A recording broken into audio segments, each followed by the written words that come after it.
अगर याना मीरचंदानी साहिबा ने बुरहान वानी को यह बोला है कि कुत्ते की मौत मारी है, तो मेरा बहुत बड़ा एक ऑनर है कि मैं 2 आर्मी ऑफिसर्स को जानता हूं पर्सनली जिन्होंने उसको कुत्ते की मौत दी। याना, आई टोटली सपोर्ट यू। अच्छा मारा बुरहान को, ठीक मारा, ठोक दिया। हाँ, और कुत्ते की मौत मारा, ये भी कह रहा हूं मैं। I support you. मैं जाता हूं अभी याना मीरचंदानी के पास। और याना जी, आपने बयान सुने फखर यूसुफजई साहब के। उन्होंने बोला कि इस्लाम में इस चीज़ की बिल्कुल भी मनाही नहीं है, और वो खुद कह रहे हैं कि मैं 10 दिन के ट्वीट देखिए, मैं खुला सपोर्ट कर रहा हूं। उन्होंने मशाल खान का एग्जाम्पल दिया, जिसकी बड़ी बेरहमी से जिसको मारा गया था, और उन्होंने बोला कि मुझे कोई डर नहीं लगता, और मैं एज अ मुस्लिम, फखर यूसुफजई साहब कहते हैं, एज अ मुस्लिम मैं सपोर्ट करता हूं कि वहां पर मंदिर बनना चाहिए। और जो लोग इसके खिलाफ वर्जी कर रहे हैं, जो कह रहे हैं मंदिर नहीं बनना चाहिए, वो लोग अपनी दुकानें चमका रहे हैं, इस्लाम के कंधे पर गोली चला रहे हैं। दैट इज नॉट ट्रू इस्लाम, उनका ये कहना है। आप क्या कहना चाहेंगी याना मीरचंदानी साहिबा? देखिए, it is a good thing कि ये ऐसे फखर यूसुफजई साहब कह रहे हैं कि he supports this. It's a good thing, लेकिन इनके सपोर्ट से कुछ नहीं होता, क्योंकि इनकी गवर्नमेंट बोलती कुछ है और होता कुछ है। चलो आप हिस्ट्री से देख लीजिए, इनके जो पहले प्राइम मिनिस्टर थे जिन्ना साहब, उनका क्या विजन था।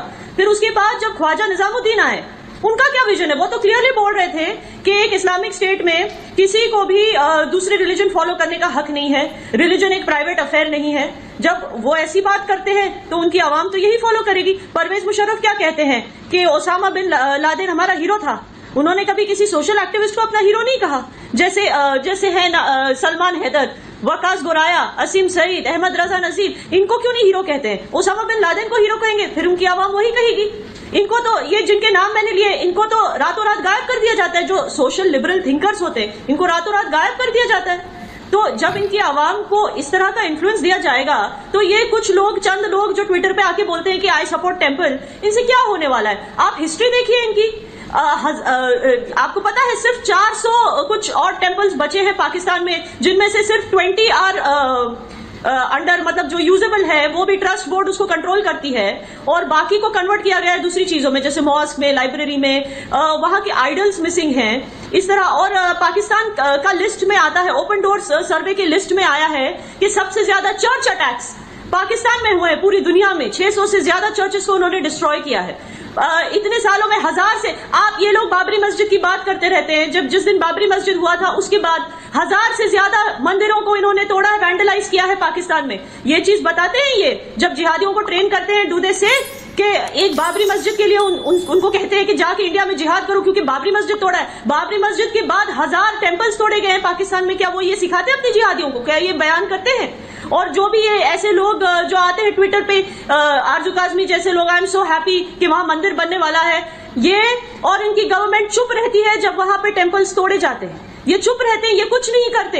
जब वहां 1000 से भी ज्यादा, साल में 1000 से ज्यादा लड़कियों को फोर्सिबली कन्वर्ट किया जाता है। इनके यहाँ पे एक पार्लियामेंट में लॉ पास हुआ है अगेंस्ट फोर्स कन्वर्जन पिछले साल ही 2019 में सितंबर में। उसके बाद भी ये सब चीजें होती रहती है, और इनकी गवर्नमेंट भी चुप रहती है, और इनकी पुलिस भी चुप रहती है। तो इनके बोलने से क्या चेंज हो जाता है? जी बिल्कुल बिल्कुल। ट्विटर पे बोलने से या टीवी पर बोलने से क्या चेंज हो जाता है? एक सेकंड, मैं एक सवाल पूछना चाहती हूँ यूसुफजई जी से, और जो भी यहाँ पे पाकिस्तानी पैनलिस्ट है और जो भी पाकिस्तानी सुन रहा है। अगर आपकी शादी किसी हिंदू लड़की से होती है, क्या आप उसको कन्वर्ट किए बिना उसके हिंदू नाम के साथ उसको अपनाएंगे?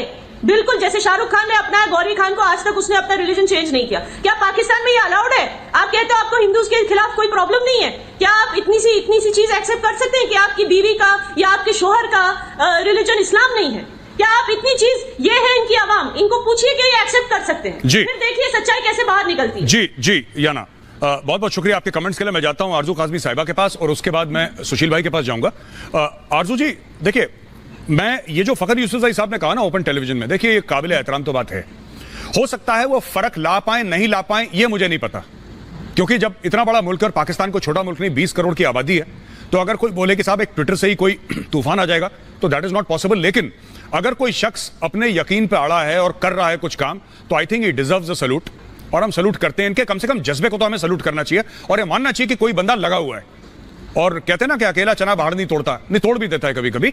It's all right. मैं आपके व्यूज जानना चाहता हूं आरजू काजमी साहिबा, क्योंकि देखिए याना मीरचंदानी ये कहती हैं, उनका ये कहना है कि साहब देखिए, अकेले बंदे से फर्क नहीं पड़ सकता इतना, क्योंकि बात यह है कि आपकी जो पूरा जो आपका सरकार का कॉन्स्ट्रक्ट है, वो मौलवियों से, और यही बात फखर यूसुफजई साहब ने भी कही। वो इतना अंडर प्रेशर आ जाता है पूरा माशरा आपका कि कुछ कहने में सबको डर लगता है कि कुछ कह देंगे तो पता नहीं क्या फिर एक मुसीबत बर्पा हो जाएगी सर पे।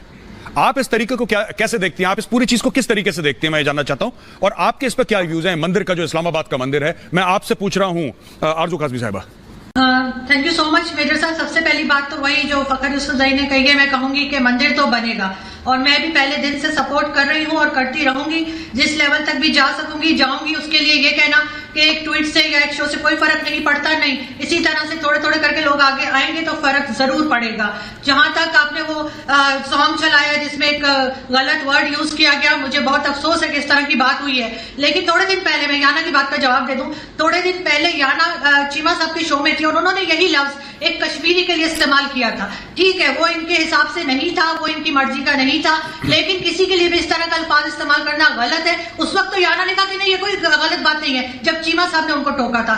दूसरी बात जो ये कह रही है कि कोई बगैर मजहब बदले शादी कर सकते हैं, बिल्कुल, मैं यहाँ मिसाल मौजूद हूँ। मेरी खाला है और मेरी मदर की फर्स्ट कजन है, उन्होंने एक हिंदू से शादी की और उनका रिलीजन चेंज नहीं करवाया, वो आज भी हिंदू ही हैं। तो ये बात कहना कि सब एक जैसे, बीच में कुछ लोग फर्क होते हैं और इस तरह के लोग भी निकलते रहते हैं। जैसे आपके यहाँ भी जज्बाती लोग हैं, ऐसे ही हमारे यहाँ भी हैं। और बिल्कुल ये जो मंदिर रोकने की बात हो रही है, ये मजहबी तौर पे जो मौलवी हैं वो अपनी दुकान चलाने के लिए कर रहे हैं और ये हमेशा से पाकिस्तान में होता रहा है, कोई नई बात है। हमें तो हैरत भी नहीं हुई थी जब इस तरह हुआ, क्योंकि हम पहले एक्सपेक्ट कर रहे थे कि कोई निकलेगा और इस तरह की बात होगी। लेकिन असल बात यह है कि पाकिस्तानी गवर्नमेंट को इस पर स्टैंड लेना होगा और उन्होंने जो कहा है वो करके दिखाना होगा, तभी वो ये बता पाएंगे कि वो एक सही इस्लामिक स्टेट बना रहे हैं जहां पे हर किसी को अपनी इबादतगाह में जाने की पूरी आजादी है और अपने तरीके से रह सकते हैं। वरना हमारे जैसे लोग तो और भी मौजूद हैं, वो निकलेंगे और जरूर निकलेंगे, चाहे उसका कुछ भी रिजल्ट हो। हम बात करेंगे, हम इस बात पे यहाँ नहीं जाएंगे कि हमारे अंदर कुछ गलती है तो हम भारत के ऊपर इल्जाम लगाना शुरू करें। भारत को अपने मसले खुद हल करने चाहिए, हम जरूर पॉइंट आउट करेंगे, लेकिन इस वक्त पाकिस्तान में मसला है और इस चीज को हमें हर हाल में हल करना होगा। लेकिन आप लोगों को भी अल्फाज सुन के सोच के इस्तेमाल करने होंगे कि आप कश्मीरियों को क्या कह रहे हैं, आप पाकिस्तानियों को क्या कह रहे हैं। दुनिया गोल है, पलट के ऊपर दोबारा आता है। जी बिल्कुल बिल्कुल आरजू काज़मी साहिबा, मैं आपको बताता चलूं कि मुझे नहीं पता याना जी ने क्या बोला। याना जी खुद कश्मीरी हैं।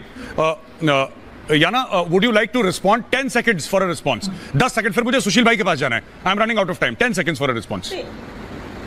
ये कह रही है कि मैंने बुरहान वानी से के बारे में ये कहा था कि वो उसको एक कुत्ते की मौत मिली थी। तो इन लोगों को बहुत वहां पे, because as you know Burhan Wani वहां पे हीरो है, हमारे यहाँ तो हीरो नहीं है। एक कैंडल भी नहीं जली उसकी एनिवर्सरी पे, एक कैंडल भी किसी ने नहीं जलाई। और वहीं वो बेचारा वसीम बारी जो गुजर गया, जो बीजेपी का लीडर था, उसको शहीद कर दिया, उसको आके सरेआम मार दिया लश्कर के लोगों ने। उसके पीछे कितने लोग रोए हैं और अब तक रो रहे हैं। मेरा ट्विटर पे प्रोफाइल भी उसी का फोटो है। तो मैं उनको यही कह रही थी, जब मैंने कहा कुत्ते की मौत मरा, तो इन सब पाकिस्तानियों की जल गई कि ऐसे क्यों कहा बुरहान वानी को, क्योंकि उनका हीरो है ना। हमारे यहाँ तो वो हीरो माना ही नहीं जाता। दोस्तों, एक और वीडियो में आपका स्वागत है। पाकिस्तान से लुच्चा और बेईमान देश इस वर्ल्ड में नहीं है। खाते तो वो इंडिया का है। जैसे कोई भी माल उनको चाहिए होता है तो पहले इंडिया से पाकिस्तान में ट्रेड होता था, अब तो वो दुबई होके उसके बाद इंडिया का माल पाकिस्तान में पहुंचता है।